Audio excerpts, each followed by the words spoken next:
We're thrilled to have welcomed our first grandbaby recently. But growing this precious human hasn't been easy on our daughter. The unrelenting pregnancy fatigue really took it out of her. One thing that helped was keeping her fluids up, and she loved Rehydrate. Rehydrate is an essential electrolyte drink made by some great guys right here in Brizzy. It's safe during pregnancy and breastfeeding and is like a magical little energy and hydration boost for mum and bub. If you're growing a little human or are just feeling a little run down, grab some at Coles today. This is the Happy Families podcast with Dr. Justin Coulson. We're Luke and Susie, a husband and wife radio team with 3 young boys. This is the podcast for the time-poor parent who just wants some answers now. As a parent, sometimes we feel like we just have to go it alone and we have to work things out all by ourselves, and we feel like we're frauds half the time, Suze. I was so impressed when someone gave me a call recently, not because they felt that I was any parenting expert, but because what they saw in their son was a personality and a character that they saw in me. And so they reached out to me and said, my son just seems to not be trying. And his personality is a lot like yours. So they kind of reached out and they went, what do you think I should do? How do you think I should deal with this? He's at school and he doesn't seem to be caring less about his grades, about his effort. And she goes, I don't care what his grades are. I just want him to do his best. And if that means it's a D, then that's great. As long as he's trying his best. That's all I want for him. But how do I get it out of him? From happyfamilies.com.au, joining us in the studio, Dr. Justin Coulson, to address this big question about what do you do when your kids won't try? Yeah. So we've got a teenager who's basically just breezing through, doing the bare minimum possible that he can get away with at school. And his mum is sort of at the end of a tether, not because she cares about his grades. She does care about his future and giving him the best shot. But she cares about him. But she cares about him and him learning to give things his best shot. Because that's a good skill to learn. So question 1, hands up if as a teenager you didn't really try hard at everything. Oh, no, I always tried really, really hard. Okay, yeah. I mean, let's face it, every single one of it, this is almost a developmental reality for most kids, unless we are on their back cracking the whip. And to be truthful, if you have a look at the way our schools are set up and the way our curriculum works, it kind of makes sense. I mean, I had a funny experience a couple of years ago with one of my kids. She was in Year 9. She came home. She said, Dad, what's a surd? And I said, please don't speak like that. She said, what's a surd? I said, I have no idea. I will have to ask Google. Why do you ask? She said, well, today in maths, we were learning about surds. I said, it's a mathematical thing. She said, yeah. I said, okay, so what's a surd? She said, well, let me finish the story. Today in maths, we learned about surds, and I just couldn't see the point of it. Like, surds just seem so stupid. Why am I learning about surds? And so during the day, she went and asked 3 or 4 other school teachers who weren't in the maths department what surds were. And they all stared at her blankly and had no idea. Then she came home, she asked me, I had no idea. She said, and I'm always directly quoting, she said something like, Dad, I've asked all of these intelligent school teachers, and now I've come home and asked you, and you've got a PhD, what a surd is, and nobody knows what a surd is. So when am I ever going to need to know what a surd is for the rest of my life? Why am I learning this? What's the point? And I was like, I love the way these kids think. When they start to grow up. She must be so wonderful and painful to live with. Completely. My point is, it shouldn't be surprising to us that our kids are lacking motivation because we're forcing them to do a whole lot of stuff that they're not interested in and that, frankly, may not be particularly important. Now let's be real, some of it actually is important and they're still not interested anyway. Yeah. So there's a couple of things that we need to be mindful of. The first is that there are these basic psychological needs that we all have. And when we meet these psychological needs, we become motivated and we feel good. Mm-hmm. But when we don't meet these psychological needs, I know I'm getting theoretical, but I'll keep it really, really, really brief. Yeah. These 3 psychological needs are these. Number 1, competence. When I feel like I can do something competently, I'm motivated and I feel good. You think about your kids, though, when you ask them to do something that's hard and they're not sure if they can do it, particularly if it's really hard, how motivated are they most of the time?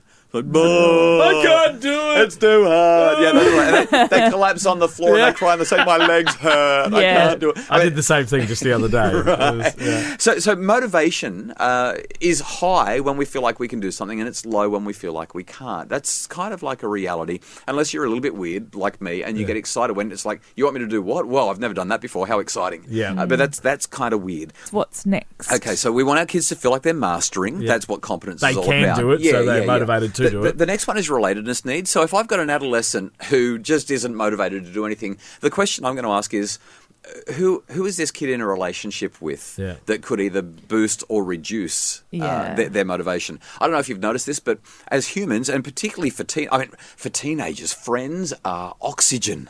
Yeah. And so they might not want to do anything at all, and then suddenly they discover that girl or that boy that they're interested in just happens to really like horse riding or really like soccer. And next thing you know, they're signing up for horse riding or soccer or netball or whatever it is. And they're like, oh, my friends are doing it, or the person that I'm interested in is doing it. Relatedness will be a motivator. If we've got a child who's not motivated to do something, who do they like who is doing it, and how can we get them together? Well, see, these are two really good points. In the first one, the competence, we can see that in probably all of our children to some extent. We can see the relatedness, I think, in particular in our oldest child. But I actually also think the teen where the original question came from, these don't apply. Really competent, and he'll almost do the opposite of what everybody else is doing. Like he doesn't care about fitting in. He's quite comfortable. Yeah, that feeds in really neatly to the last one. Okay. And the last psychological need that we've got is autonomy. We want to feel like we've got a choice. And the reality is that most of our kids don't get to choose a lot. I mean, our kids get choice. Let's be honest, they do. But the big choices, do you have a choice about going to school? No. You go to school. And so as our kids are compelled, they're forced to choose subjects that they don't want to choose in high school, or they're forced to do this or that or the other. I do a lot of work in schools where there's a lot of pressure on kids, a lot of high-performing parents who expect high-performing kids. Those kids feel so much pressure, they feel so much stress, they feel such a lack of control over their own lives that their well-being goes down. They've got to have some sense of choice. So when they feel like they're good at stuff, when they feel like their relationships are strong and they feel like there's choice, they'll be motivated. But you know what, even with that, there's got to be two other things that they've got to be really quickly mentioned. The first is purpose. If there's no purpose to it in their mind, like, what am I doing this for? Where am I headed? Where are we going with this? Why would I make all this effort? Why would I act motivated if this isn't going to get me where I want to go? And I think that's his head and a hammer hitting it right there. What I've heard from this team that we were initially talking about, that's his question. Right. And then we say these really unfair things to our 15-year-olds like, well, what do you want to do with the rest of your life? Yes. I don't even know what I want to do with my tomorrow. How can we ask it? I know that there's a small percentage of 15-year-olds that really do know, but many of them don't. And so then we say, well, you've just got to work hard so that you can have all your options open, which is a fair enough thing to say. But boy, oh boy, when you're a 15-year-old and you just want to play Fortnite, or you just want to go to the beach or the park or ride your bike or your skateboard or hang out with your friends on Snapchat, golly, that's hard. And the second thing that I'd say for any parent who's really struggling with this is understand, and it's so hard for us to do that. We're lousy at it, but give them in fantasy what they can't have in reality. When they whine and say, I can't, I don't want to, it's horrible. What you do is you don't say, well, I don't care, you've just got to do it. You don't fight with them. You say, I know. It feels so hard when you're 15 and you just don't want to do it. It feels like it's pointless. It feels like it's purposeless. I get that. Wouldn't it be great if you could just do whatever it is that you want to do? Don't you wish you could, blah, blah, blah. Give them in fantasy what they can't have in reality. As you give them 2 or 3 of those kind of sentences, they'll relax. They'll be like, yeah, I do wish I could. Oh, boy, you really understand. I wish that I didn't have to do this. And then you say, I know. Now, what can I do to support you to get this done? Yeah, great. Yeah, it's such a new world we live into, and I'm not a parenting expert and I'm not a psychologist, but I can tell you about the modern world that we live in. You want to keep your options open for your children. Let me tell you, whatever options you think are available right now, in a year or two, they're going to be completely different. And we're no longer in a world where you have to, what you do at 15, 16, 17, 18 restricts or advances what you decide to do when you're 20.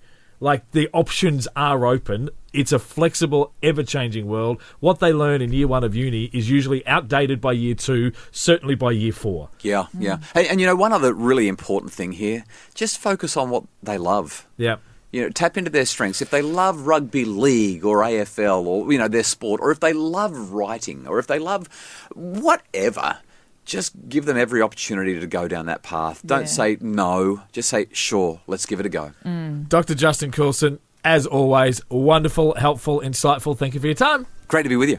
If you enjoy the podcast, please take a moment to rate it on iTunes. When you do that, it increases the visibility of the podcast and helps more people to find it. And if you're not a subscriber, jump onto Apple Podcasts and subscribe so that you can hear every episode as soon as it is uploaded. For more information on all of Dr. Justin Coulson's books, programs and podcasts, go to happyfamilies.com.au, or if you'd like to have Dr. Justin Coulson speak at your school or event, go to justincoulson.com.